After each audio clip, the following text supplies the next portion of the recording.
Hello and welcome all to my English class. Today we are going to read our poem A Parody. A Parody आज आपण ही poem वाचणार आहे. खूप छान poem आहे आणि मस्त म्हणजे याच्यात मजा येईल तुम्हाला. पॅरोडीचा अर्थ काय असतो? पॅरोडी म्हणजे कवी जेव्हा काही थोडं त्याच्या मनात काही हास्य व्यंग असतं आणि तेव्हा तो लिहितो तो that is called a parody. तर चला आपण वाचूया ही poem. So basically, in this chapter, rather say poem, there are two poems. A parody, there are two poems.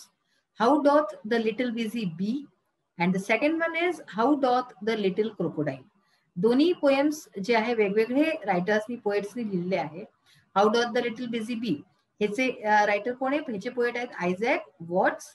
And the second poem how doth the little crocodile ही जी poem आहे ही Lewis कॅरॉलनी लिहिलेली आहे. दोन्ही जे आहे दोघं एकदम वेगळे आहेत एकामेकाशी. जेव्हा आपण वाचू तेव्हा तुम्हाला कळेल. पहा इथे पॅरोडीचा अर्थही दिलेला आहे. A parody is a playful comic imitation of a writer style. तर हे जे आहे हे एक प्लेफुल म्हणजे मजा कराय करता आणि कॉमिक इमिटेशन असतं. आपण नकल नाही करत का कुणाची? कोणी आपले घरात कोणी असतात किंवा टीचर्स असतात तर त्याची तुम्ही लोक नकल करत असाल. तर अशाच प्रकारचे हे कॉमिक इमिटेशन असतं. कॉमिक रूपात हे नकल असतं रायटरच्या स्टाईलचे. It's like a verbal cartoon. तर हे तुम्ही कार्टून फिल्म बघता, न्यूजपेपर्स मध्ये सुद्धा कार्टून्स वगैरे येतात त्याला बघत असाल. तर हे समजून घ्या की हे एक वर्बल कार्टून आहे. बघा ह्याच्यात काय आहे बेसिकली की ही जी पोएम आहे ही ओरिजिनल आहे how doth the little busy bee जी की आयझॅक वॉट्सने लिहिली आहे. तर आता ह्यालाच पाहून ही next poem how doth the little crocodile ही ह्याची पॅरोडी बनवून लुईस कॅरॉलनी लिहिली आहे. आता आपण ही पोएम बघूया. फर्स्ट पोएम आहे आपली how doth the little busy bee. तर सर्वात आधी तुम्ही हे जाणून घ्या की डॉथचा अर्थ काय असतो. दोन्ही जागी डॉथ आलाय ना तर डॉथचा अर्थ असतो डज. ठीक आहे. ह्याचा जुना इंग्लिशमध्ये डजला डॉथ असं म्हणत होते. How doth the little busy bee म्हणजे की लिटिल म्हणजे काय? लहानशी छोटीशी. बिझी बिझी म्हणजे जे कामात व्यस्त असते आणि बी म्हणजे कोण?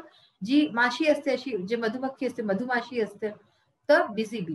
तर ही जी लहानशी मधुमाशी आहे किती बिझी आहे किती कामात व्यस्त आहे. बघा आता ही पोएम पाहूया आपण. How doth the little busy bee improve each shining hour. तर हे सांगतात की किती ही लहानशी जी छोटीशी मधुमाशी आहे ही किती कामात व्यस्त असते. इम्प्रूव्ह इच शायनिंग आर आणि आपला प्रत्येक तास जो आहे ती इम्प्रूव्ह करत असते. त्याला ती जे आहे नेहमी कामात व्यस्त असून आणि ती काहीतरी ती करत राहते. एक सेकंडने तुम्ही पहा ती बसलेली नॉर्मल अशी दिसत नाही. म्हणजे बसेलही ती काहीतरी काम करते. And gather honey all the day. तर अशा प्रकारे काम करत राहते हर तास. आणि गॅदर म्हणजे काय? एकत्रित करणं. ठीक आहे ना. एकत्र करते हनी. हनी म्हणजे काय? मध. एकत्र करते मध पूर्ण दिवस. ऑल द डे म्हणजे पूर्ण दिवस ती मध एकत्र करत राहते फ्रॉम एव्हरी ओपनिंग फ्लावर. प्रत्येक जो ओपनिंग म्हणजे काय? उघडणारा फूल. जो फूल असा है ना उमलतो. तर अशा फुलांमधनं ती प्रत्येक तास प्रत्येक दिवस जे आहे पूर्ण वेळेस हनी हा मध एकत्र करत राहते उमलणाऱ्या फुलांपासून. How skilfully she builds her self. तर किती स्किलफुली म्हणजे की खूप स्किलफुली म्हणजे काय असतं की जे नीट प्रकारे जे केलं जातं आणि आपण ज्या कामात पारंगत असतो तर अशा पारंगत होऊन ती किती आपली सेल बनवते. हर सेल म्हणजे काय? जिथे ती राहते त्या जागेला सेल म्हणतात. How neat she spreads her wax. आणि तिथे ती किती नीटली किती व्यवस्थितपणे आपला जो वॅक्स आहे. वॅक्स म्हणजे काय असतं? जसं हिंदीत आपण मोम म्हणतो ना तर ते जे असतं त्याला किती मोम लावते आपल्या वॅक्सला स्प्रेड करते पसरते चारीकडे आपल्या घरात.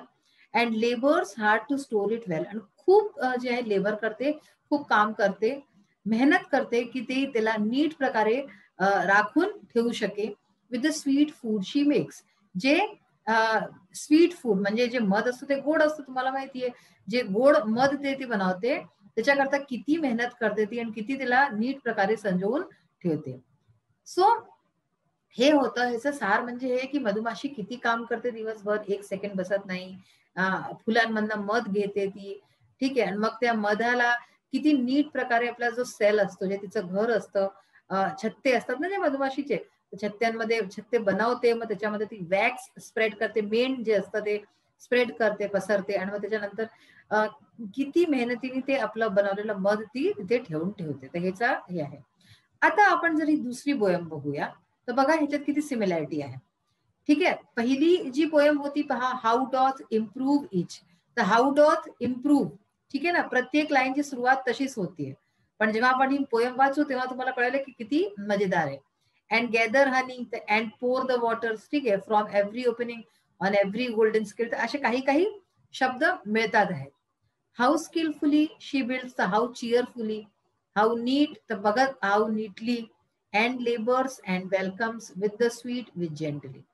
ठीक आहे, तर आता पहिली पोयम जी आपण वाचली आता बीज च्या बद्दल, मधुमाशी बद्दल, त्यात आपण पाहिलं की ती किती मेहनतीने सगळं काम करते आणि एक सेकंदही बसत नाही.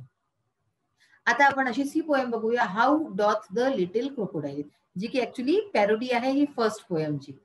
तर how doth the little crocodile, doth म्हणजे सांगितलं तर तुम्हाला does, how does the little crocodile. तर तो जो लहानसा क्रोकोडाईल म्हणजे काय, मगर, लहानसा क्रोकोडाईल कसं करतो. ठीक आहे, how doth the little crocodile improve his shining tail, की हा छोटासा जो मगर आहे तो कसं आपली जे आहे शायनिंग टेल, टेल म्हणजे काय हे पाहे पूजन त्याची है ना, शेपूट, तर शेपूटला कशा प्रकारे इम्प्रूव्ह करतो, कशा प्रकारे जो आहे त्याच्यात म्हणजे की अनेक चांगलं करतो. आता पहा इथून पॅरोडी सुरू झाली की त्याच्यामध्ये सांगतात काय, फर्स्ट पोएम मध्ये जर बघा तर काय लिहिलं होतं, इम्प्रूव्ह ईच शायनिंग आर, म्हणजे की प्रत्येक तासात ती किती काम करते आणि किती इम्प्रूव्ह करते. आणि ह्याच्यात काय, इम्प्रूव्ह ही शायनिंग टेल, की आपली शेपूट इम्प्रूव्ह करतोय तो. And pour the waters of the Nile on every golden scale. Nile काय, एक रिव्हरचं नाव आहे, ठीक आहे ना, जसं आपल्याकडे गंगा आहे, यमुना आहे, तशी तिथे नाईल आहे विदेशांमध्ये. तर नाईल हे रिव्हरचं नाव आहे. Pour the waters of the Niles, pour म्हणजे काय, काही वस्तू सांड आपण टाकतो ना, ग्लासमध्ये पाणी टाकतो जग मधनं, तर ते आपण we pour the water. And pour the waters of the Nile on every golden scale. तर काय अर्थ झाला, पोर, पोर म्हणजे काय, आपण काही टाकतो म्हणजे जे वाहणारी वस्तू असते, पाणी, दूध, काही पण असतं, त्याला वी पोर इट. ठीक आहे ना, वी पोर अ ग्लास ऑफ मिल्क. ठीक आहे, तर जसं की pour the waters of the Nile, Nile जी नदी आहे, नाईल एक खूप मोठी नदी आहे विदेशांमध्ये, तर तिचं जे पाणी आहे ते पोर म्हणजे की आपल्या अंगावर टाकतो तो ऑन एव्हरी गोल्डन स्केल. त्याचं जे सोनेरी जे स्केल आहे, स्केल्स म्हणजे काय हे पाहे तुम्ही, आधी पण आपण वाचून चुकलोय पँगोलीच्या चॅप्टर मध्ये स्केल्स काय असतात, तर हे स्केल्स वरती आपल्या तो नाईल नदीचं पाणी टाकतो बड्या हुशारीने. How cheerfully he seems to grin, तर किती चिअरफुली म्हणजे प्रसन्नतेने, he seems to grin, grin म्हणजे काय असतं, दात दाखवून हसणं, जे दात दाखवून आपण हसतो ना, तर ते that is called grin. How cheerfully he seems to grin, किती प्रसन्नतेने असं वाटतं की तो ग्रीन करतोय, दात दाखवून हसतोय. How neatly spreads his claws, आणि किती व्यवस्थितपणे तो आपले जे आहे क्लॉज, क्लॉज म्हणजे काय, हे पाहिजे त्याचे हात दिसतात, हात पाय जे काही म्हणून घ्या, तर त्याला किती व्यवस्थितपणे तो स्प्रेड करतो म्हणजे पसरतो. And welcome little fishes in with gently smiling jaws, आणि जे छोटे छोटेशा ज्या मासोळ्या असतात, हे पहा तुम्हाला दिसतात या पिक्चर मध्ये मासोळ्या, ते छोट्या छोट्याशा ज्या मासोळ्या असतात त्या सगळ्यांना तो वेलकम करतो, बरं, तो त्यांचं स्वागत करतो विथ जेंटली स्माइलिंग जॉज, जे की आपले स्माइलिंग हसऱ्या आपल्या, जॉज म्हणजे काय असतं, जबडा, जबडा असतो ना तोंडात, तर अशा प्रकारच्या हसड्या हसून जबड्यांनी तो छोट्या छोट्याशा मासोळीचं स्वागत करतो. कुठे स्वागत करतो, खाय करता, म्हणजे खातोय तो. तर हे मगरची गोष्ट होती. तर अशा प्रकारे तुम्हाला कळलं असेल की पॅरोडी काय असते. आपण फर्स्ट पोयम वाचली है ना, की त्याच्यात बीच्या बाबतीत सांगितलं किती काही गोष्टी, की ते बी काय करतात, आणि मग सेकंड पोयम मध्ये त्याचीच पॅरोडी, की बी जितकंच काम करते, हे क्रोकोडाईल तेवढंच आरामाने पडलेला असतो आणि बसल्या बसल्या दात दाखवतोय, हसतोय आणि मासोळ्यांना खातोय. अशा प्रकारे ही पोयम पाहिली आपण. आता बघा इंग्लिश वर्कशॉप मध्ये, सम ट्रान्झिटिव्ह verbs can have two objects. Now we will start our language study part. Some transitive verbs can have two objects. For example, they gave him a book, grandmother told us a story. So तुम्हाला remind करायला, लक्षात करायला सांगून दो की ट्रान्झिटिव्ह इंट्रान्झिटिव्ह verb आपण मागच्या आपल्या जे चॅप्टर्स आहे त्याच्यामध्ये वाचलं होतं. ट्रान्झिटिव्ह वर्ब ते असतं ज्याच्यामध्ये ऑब्जेक्ट असतात वर्बचे, आणि इंट्रान्झिटिव्ह मध्ये वर्बचे ऑब्जेक्ट नसतात. तर आता ह्याच्यात ट्रान्झिटिव्ह वर्बची गोष्ट चालली आहे की कोणते कोणते ट्रान्झिटिव्ह वर्ब असेही असतात ज्याच्यात की एकपेक्षा जास्त त्याचे ऑब्जेक्ट असतात. जसं की पहा एक्झाम्पल दिलंय, they gave him a book. तर इथे सब्जेक्ट दे आहे, वर्ब आहे गेव आणि object 1 object 2. They gave a book, they gave him a book. तर हे दोन्ही ऑब्जेक्ट आहेत. हे वर्बच्या बाबतीत सांगतात आहेत. Grandmother told us a story. तर ग्रँडमदर सब्जेक्ट, वर्ब टोल्ड झालं, अस आणि अ स्टोरी हे दोघे ऑब्जेक्ट झाले. Asmita wrote a letter to her aunt. Asmita आणि रोट सब्जेक्ट आणि वर्ब झाले. आणि अशाच प्रकारे लेटर हा ऑब्जेक्ट झाला आणि टू हर आंट हाही ऑब्जेक्ट झाला. आता बघा ऑब्जेक्ट 1 01 जे लिहिलंय तिथे जिथे 01 लिहिलेलं आहे तिन्ही जागी and object is the direct object. तर हा डायरेक्ट ऑब्जेक्ट आहे. And object 02 is the indirect object. ठीक आहे, म्हणजे की तो नंतर येतो त्याच्या. Underline and label the direct and indirect objects हे आज आपण आता पुढे पाहूया जेव्हा एक्सरसाइज पार्ट बघूया. अशाच प्रकारे बघा रीड द फॉलोइंग सेंटेन्सेस. इथे काही सेंटेन्स दिलेत. Birds fly, the saucer broke, the water boiled, we fly kites, Neha broke the saucer, she boiled the water. From these sentences, we learn that the same verb can be intransitive in some sentences but transitive in some other sentences. तर पहा आता इथे पहा birds fly ह्याच्यामध्ये काय आहे, हा एक इंट्रान्सिटिव्ह आहे वर्ब आहे पण इंट्रान्सिटिव्ह वर्ब आहे. वी फ्लाय काइट्स त्याच्यामध्ये हे ट्रान्सिटिव्ह आहे. The saucer broke, Neha broke the saucer. तर प्रत्येक ह्याच्यामध्ये एक जे आहे ट्रान्सिटिव्ह वर्ब आहे, एकात इंट्रान्सिटिव्ह वर्ब आहे.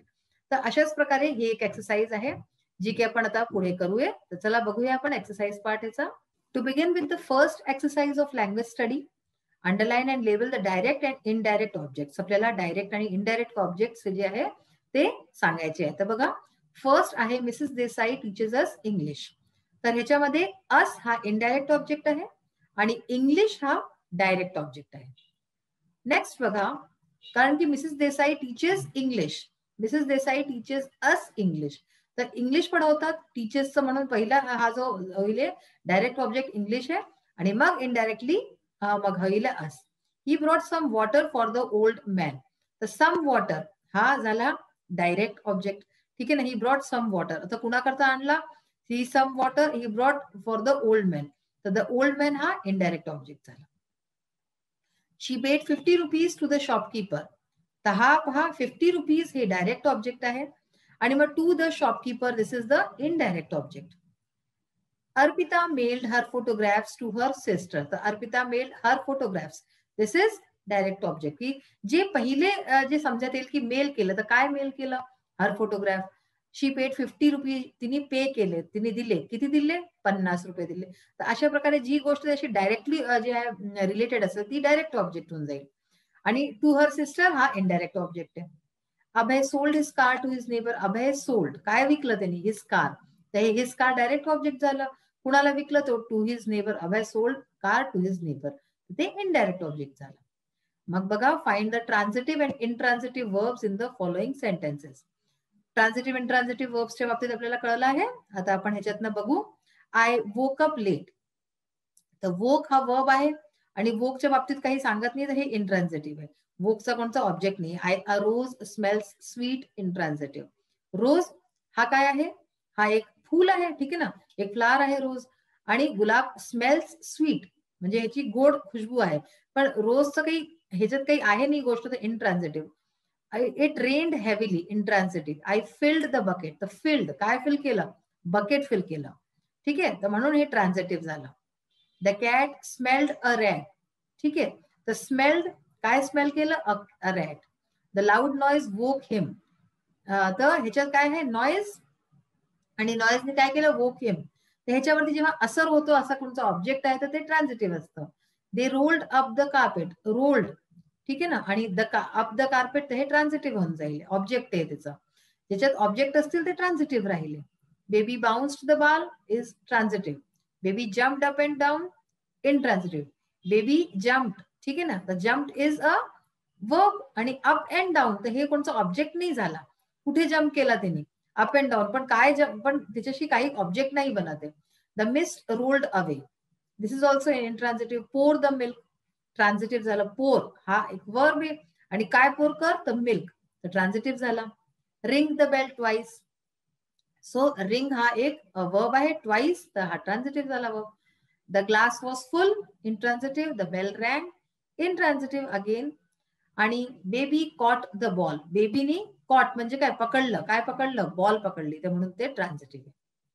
Choose one word each both from A and B. आता आपली एक लास्टची एक्सरसाइज जर बुकमध्ये बघाल तुम्ही, ए अँड बी मध्ये असे 2 शब्द दिलेले आहेत. And make as many sentences as possible within 2 minutes. तर 2 मिनिट्स वाला आपलं जे आहे 2 मिनिट्स वर्क असतो, त्याच्यातनं घेतलेलं आहे आपलं. ह्याच्यात मी डायरेक्टली आन्सर्स दिले आहेत बघा. He will give me his bat, she will show her pictures. ह्याच्यात पहा मी 2 शब्द वेगवेगळे अंडरलाईन केलेत. तर एक ए मधनं घेतलेला आहे आणि सेकंड बी मधनं घेतलेला आहे, आणि त्याच्याशी आपण एक सेंटेन्स बनवलाय. He will give me his bat, she will show her pictures, he can teach us math, they will read it, you can pay me tomorrow. तर तुम्ही या दोन्ही शब्दांचा जे आहे यूज करून अनेक सेंटेन्स खूप सारे बनवू शकतात. You can pay me tomorrow, they will sell the house to them, we can send them a message, we shall tell Asmita. तर असे आपण 2 ए आणि बी मधनं शब्द घेऊन आणि सेंटेन्सेस बनवले. तर आज आपण पॅरोडी ही जी पोयम वाचली, नक्कीच तुम्हाला आवडली असेल, समजली असेल की पॅरोडी म्हणजे ऍक्च्युली काय असतं. जी फर्स्ट पोयम आपण बीच्या बद्दल वाचली ती एक जेन्युइन पोयम होती जी लिहिलेली होती, आणि सेकंड इज अ पॅरोडी जी त्याच्यावरती बेस करून बनवली गेली. सो आजचा सेशन इथेच फिनिश होतोय. नेक्स्ट सेशन मध्ये आपण लवकरच भेटूया. Till then bye, have a nice day. Thank you.